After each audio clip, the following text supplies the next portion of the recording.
Ato amin'ny prime moa zany amin'ny maha université an'izay université privée de Madagascar dia ireo lalam-piofanana rehetra zany atao amin'ny prime izay ny paramédicaux dia ny gestion et management ny commerce et marketing ny droit ny communication ireo zany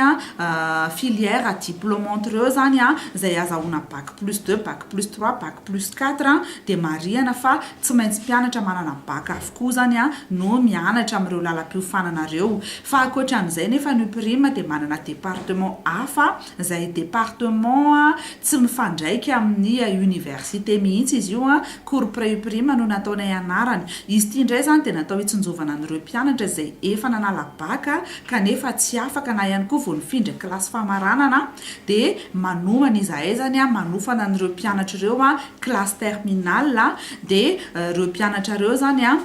manaraka ny fampianarana amin'ny classe de terminale mihitsy ary atao daholo ny taranja rehetra zany izay tapakandro ihany moa zany fianarana amin'izy ity ary ny mpianatra zany dia candidat d'école avokoa satria misy zany lycée privé izay miara-miasa amin'ny cours pré-prime ho an'ireo mpianatra ireo izay marihana fa tsy misy mihitsy ifandraisany amin'ny université izy ity ary tsy manao étude universitaire mihitsy le mpianatra fa manao étude toy ny any amin'ny lycée rehetra ihany fa tapakandro no fianarana zany